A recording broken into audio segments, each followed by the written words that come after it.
কৃষ্ণ জয় গুৰু শংকৰ সবাৰ শ্ৰীচৰণত প্ৰণিপাত নিবেদন কৰি আজি আমি কীৰ্তন পাঠ আৰম্ভ কৰিব ওলাইছোঁ।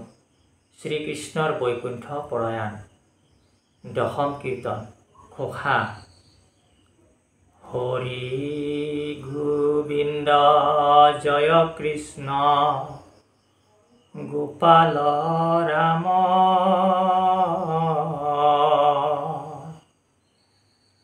ৰাম হৰি গোবিন্দ জয় কৃষ্ণ গোপাল ৰাম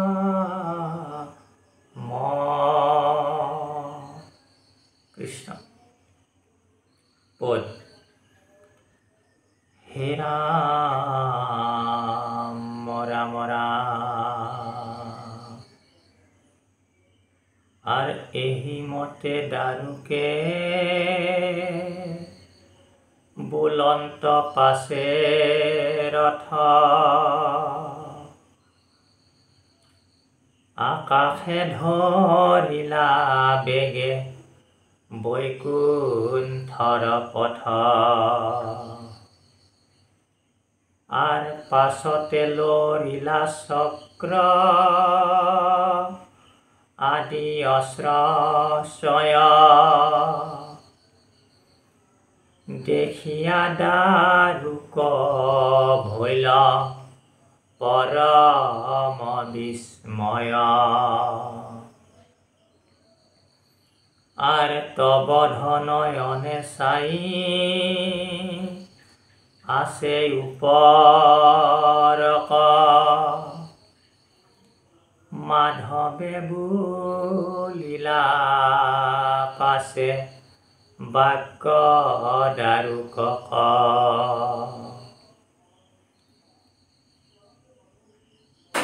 আৰ চলিউক দাৰুক সত্তৰে দ্বাৰকাক বান্ধৱত কহ গয়া আমাৰ বাৰ্তাক। কৃষ্ণ। আৰু এনেদৰেই আগৰ অধ্যায়ত আমি পাইছিলোঁ যে কৃষ্ণৰ আগত দাৰুকে অনেক প্ৰাৰ্থনা কৰি অনেক অনুনয় বিনয় কৰি কান্দি কান্দি কৃষ্ণৰ আগত বচন কথা প্ৰকাশ কৰি আছিল দাৰুকে। ভগৱন্ত শ্ৰীকৃষ্ণৰ সাৰথি দাৰু, ৰথৰ সাৰথি। আৰু সেই দাৰুকে ক'লে যে এহি মতে দাৰুকে বুলন্ত পাছে ৰথ আকাশে ধৰিলা বেগে বৈকুণ্ঠৰ পথ। যে যি ভগৱন্ত শ্ৰীকৃষ্ণৰ ৰথ দাৰুকে চলাই আছিল ভগৱন্ত শ্ৰীকৃষ্ণ, সেই ৰথত যাত্ৰা কৰে, উঠে, সেই ৰথত যায়। সেই ৰথখন কি হ'ল? বৈকুণ্ঠৰ ফালে গতি কৰিলে, বৈকুণ্ঠলৈ গুচি যাই আছে। আৰু পাছে লৰিলা চক্ৰ আদি অস্ত্ৰশয়। আৰু ইয়াৰ পিছত যিমানবিলাক অস্ত্ৰ শস্ত্ৰ আছিল ভগৱন্ত শ্ৰীকৃষ্ণৰ, সেই অস্ত্ৰবিলাকো ৰথ যোৱাৰ লগে লগে অস্ত্ৰবিলাকো তাৰমানে নিজেই নিজেই যাব ধৰিলে। ৰথখন নিজে নিজে গ'ল, গুচি আকাশৰ পথত, আকাশত উৰি গ'ল। আৰু অস্ত্ৰ শস্ত্ৰবিলাকো সেই আকাশত উৰি বৈকুণ্ঠৰ ফালে গমন কৰিলে, যাবলৈ ধৰিলে। দেখিয়া দাৰুক ভৈল পৰম বিস্ময়। এনেকুৱা কাণ্ড দেখি দাৰু পৰম বিস্ময় হ'ল। বিস্ময় মানিলে, আচৰিত মানিলে। তবধ নয়নে চাই আছে ওপৰক। দাৰুকে তবধ নয়নেৰে ওপৰলৈ আচৰিত হৈ ওপৰ ফালে ওপৰলৈ চাই আছে। আৰু এনেতেই মাধৱে মাত লগালে। ভগৱন্ত শ্ৰীকৃষ্ণই ক'লে দাৰুকক যে তুমি কি কৰা, তুমি অতি সোনকালে দ্বাৰকালৈ যোৱা। দাৰুকক ক'লে যে তুমি অতি সোনকালে দ্বাৰকালৈ গমন কৰা, দ্বাৰকালৈ যোৱা।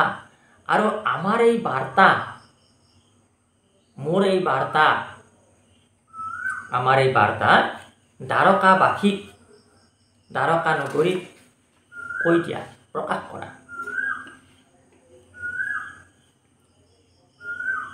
আৰ অন্যে জ্ঞাতি হব, মাৰিল সমস্ত। প্ৰত্যেকে দেখিলা বল, ভদ্ৰো গৈলা অস্ত। আৰ হৰ ঘাৱে ভৈলো ময়ো, মৃতক সমান। পিতৃত মাতৃত গয়া, তুমি দিয়া জান। আৰু ক'লে যে অন্যে জ্ঞাতি হ'ব, মাৰিল সমস্ত।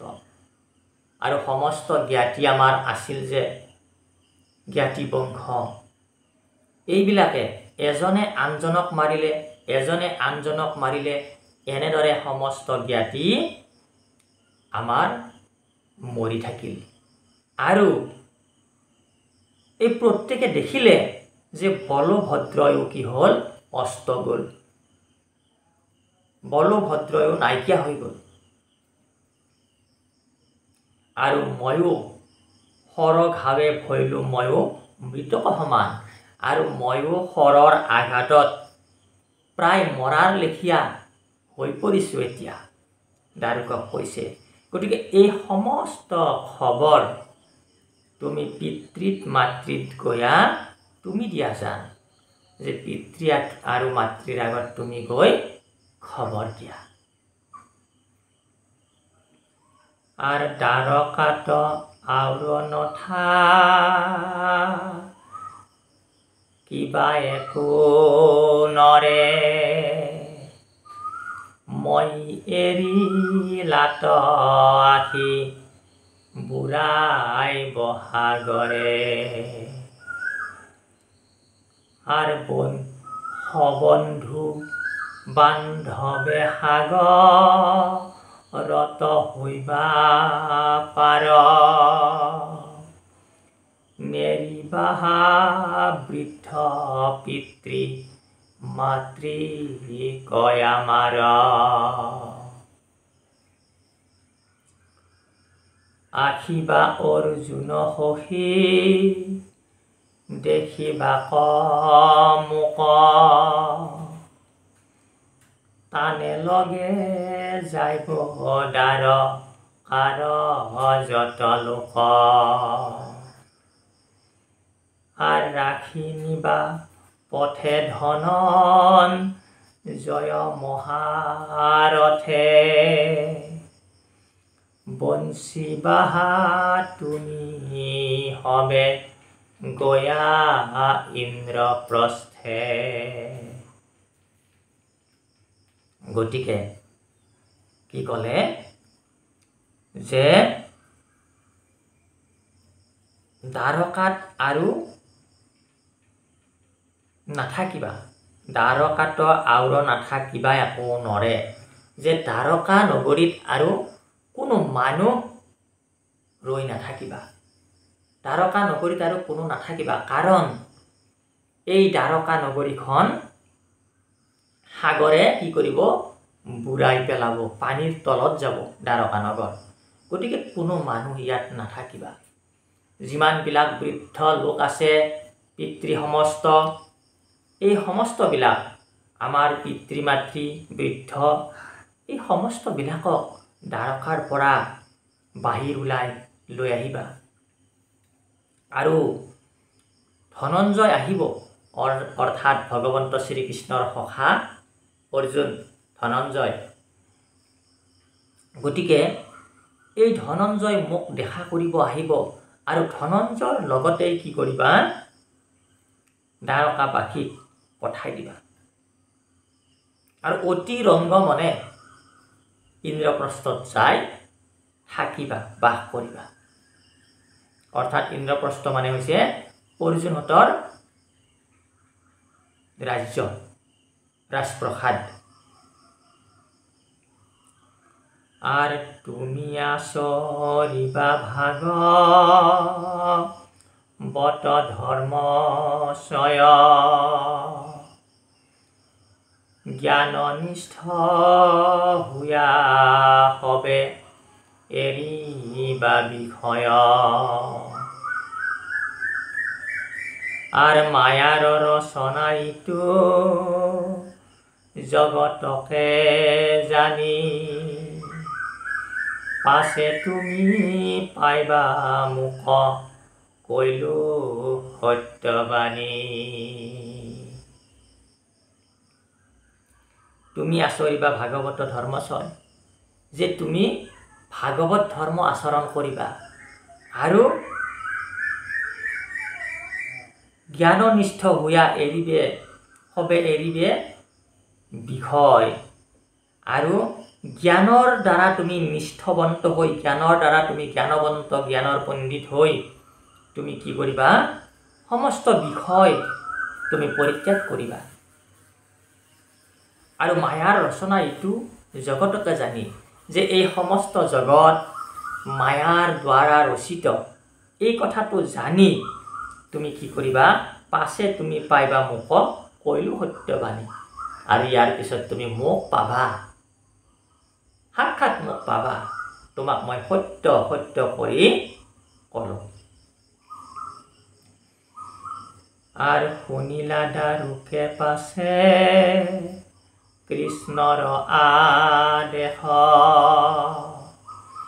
কৰজোৰে উঠিলা মনত মহাক্লেশ। আৰ প্ৰদক্ষিণ প্ৰভুক কৰিলা 7 বাৰ,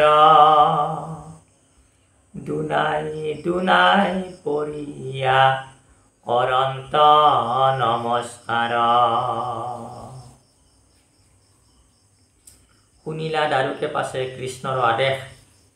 ইয়াৰ পিছত দাৰুকে কৃষ্ণৰ আদেশ শুনিলে, পালন কৰিবৰ কাৰণে কৃষ্ণৰ আদেশ ইচ্ছুক হ'ল। আৰু কৰজোৰে ভগৱন্ত শ্ৰীকৃষ্ণক, কৰজোৰে উঠিলা মনত মহাক্লেশ, আৰু হাতযোৰ কৰি বাগৰি পৰি আছিল যে মাটিত ভগৱন্ত শ্ৰীকৃষ্ণৰ চৰণত, তাৰ পৰা কি হ'ল? লাহে লাহে হাতযোৰ কৰি উঠিলে আৰু ভগৱন্ত শ্ৰীকৃষ্ণক 7 বাৰ প্ৰদক্ষিণ কৰিলে আৰু দুনাই দুনাই নমস্কাৰ কৰিলে। আৰ শিৰত আছিলা ধৰি দুখানি চৰণ, লোতক চল্লল আখি কৰন্ত ক্ৰন্দন। আৰ চলিলোহু মই প্ৰাণ প্ৰভুক উপেক্ষি, ই জন্মত ভৈলো পৰি চেদা দেখা দেখি। শিৰত আছিলা ধৰি দুখানি চৰণ, ভগৱন্ত শ্ৰীকৃষ্ণৰ চৰণ ইমান সময়ে দাৰুকৰ শিৰ লাগি আছিল, দাৰুকৰ শিৰত ভগৱন্ত শ্ৰীকৃষ্ণৰ চৰণ আছিল। আৰু চকুৰে ধাৰাসাৰ চকুলো বাগৰি আহিছিল, চকুৰে চকু পানী বাগৰি আহিছিল, হুৰা হুৰে ক্ৰন্দন কৰিছিল দাৰুকে। চলিলোহু মই প্ৰাণ প্ৰভু উপেক্ষি, আৰু মই প্ৰাণৰ প্ৰভুক উপেক্ষা কৰি, পৰিত্যাগ কৰি মই এতিয়া প্ৰাণৰ প্ৰভুক মই এৰি, আচলতে প্ৰাণৰ প্ৰভুক মই এতিয়া এৰি মই গুচি যাব ওলাইছোঁ। ইজন্মত ভৈলো পৰিচ্ছেদা দেখা দেখি, যে এই জন্মত দেখা দেখি আৰু কি জানিবা নহ'ব এনেদৰে তাৰমানে দাৰুক সেই স্থানৰ পৰা যাবলৈ ওলাল আৰু এহি বুলি লৰিলা কৃষ্ণৰ পাৱৰি হা কৃষ্ণ বুলিয়া পাৰন্তে যায় গেৰি হে ৰাম অনন্তৰে যতে ক আহিল দেৱজাক তহিতে মিলিল আখি আৱৰি ব্ৰহ্মাক আৰু এই বুলি দাৰুকে কৃষ্ণ ভগৱন্তৰ পাও এৰি যাবলৈ ওলাল গ'ল আৰু হা কৃষ্ণ বুলিয়া পাৰন্তে যায় গেৰি আৰু আটা পাৰি পাৰি হা কৃষ্ণ বুলি ৰাস্তাই কি কৰিছে আটা পাৰি পাৰি গৈ আছে অনন্তৰে যতে ক আহিল দেৱজাক আৰু ইয়াৰ পিছত যিমানবিলাক দেৱতাসকল আহিল তহিতে মিলিল আহি আৱৰি ব্ৰহ্মা সমস্ত দেৱতা ব্ৰহ্মাক লগত লৈ সমস্ত দেৱতা আহি কৃষ্ণক আৱৰি ধৰিছে আৰু সিদ্ধ মুনি বিদ্যাধৰ কিন্নৰ চাৰণ পাৰ্বতী সহিতে আহি লন্ত ত্ৰিনয়ন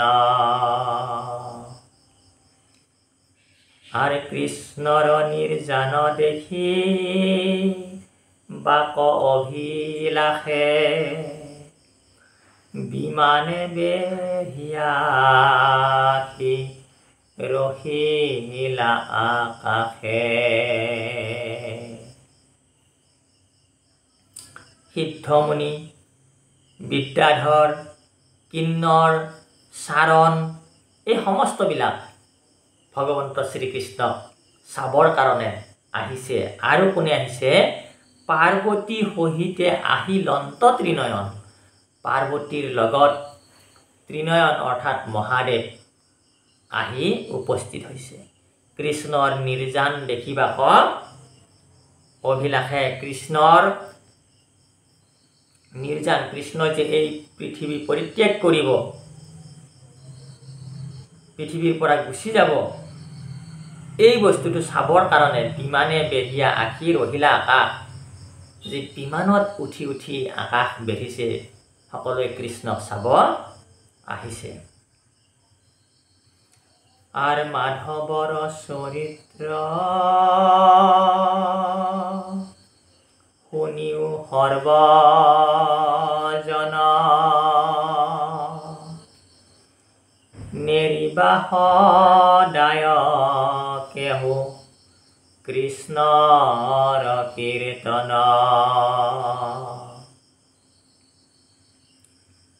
হে ৰাম কলি যুগে আন ধৰ্ম নাহি ইয়াত কৰে,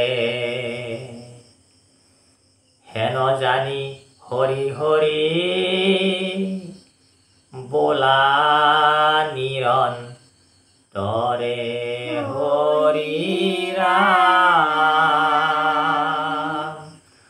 অ ৰাম ৰাম ৰাম ৰাম ৰাম ৰাম। কৃষ্ণ কৃষ্ণ হৰি